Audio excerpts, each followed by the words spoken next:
అమ్మా నాకు chicken pickle తినాలనిపిస్తుందమ్మా, order పెట్టుకుంటానన్నాను, ఎందుకు నేను చేస్తా అన్నారు. ఇంక లేట్ చేయకుండా ఒక హాఫ్ కేజీ చికెన్ తెచ్చేసాను. నీట్గా కడిగేసుకొని తగినంత ఉప్పు, ఒక టేబుల్ స్పూన్ పసుపు, ఇంకా ఒక స్పూన్ అల్లం వెల్లుల్లి పేస్టు వేసుకున్నాక బాగా కలిపేసుకోవాలి. స్టవ్ ఆన్ చేసుకొని లో ఫ్లేమ్లో పెట్టుకొని కొంతసేపు అలా ఉడకనివ్వాలి.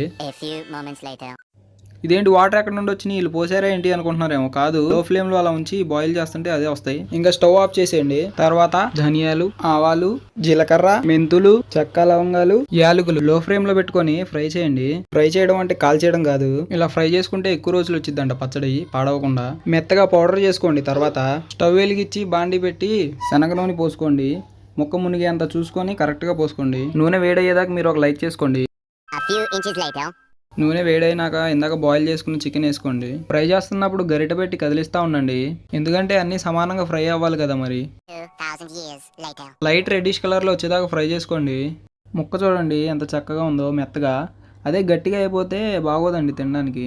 అల్లం వెల్లుల్లి పేస్ట్ ఒక 1.5 స్పూను, తగినంత ఉప్పు, ఇందాక మిక్సీ పట్టుకున్నాం కదా ఆ మసాలా వేసి ప్రతి ముక్కకి పట్టేటట్టు కలపండి. 3 టేబుల్ స్పూన్ల కారం వేసి ప్రతి ముక్కకు పట్టినట్టు కలపండి. ఎవరెవరికి చికెన్ పికిల్ అంటే ఇష్టమో కామెంట్ చేయండి. కొంతసేపు చల్లార్చడానికి అలా పెట్టండి. చల్లారినాక తగినంత నిమ్మకాయ రసం పోయండి. ప్రతి ముక్కకు బాగా పట్టేటట్టు కలపండి. ఇంకా మన చికెన్ పికిల్ రెడీ. బాబ్బా ఇప్పుడు దాకా చేసేదాకా ఆగలిగాను కానీ ఇప్పుడు అసలు చూస్తుంటే ఇంకా అవ్వట్లేదు నా వల్ల. చాలా కలర్ఫుల్ గా ఉంది కదా.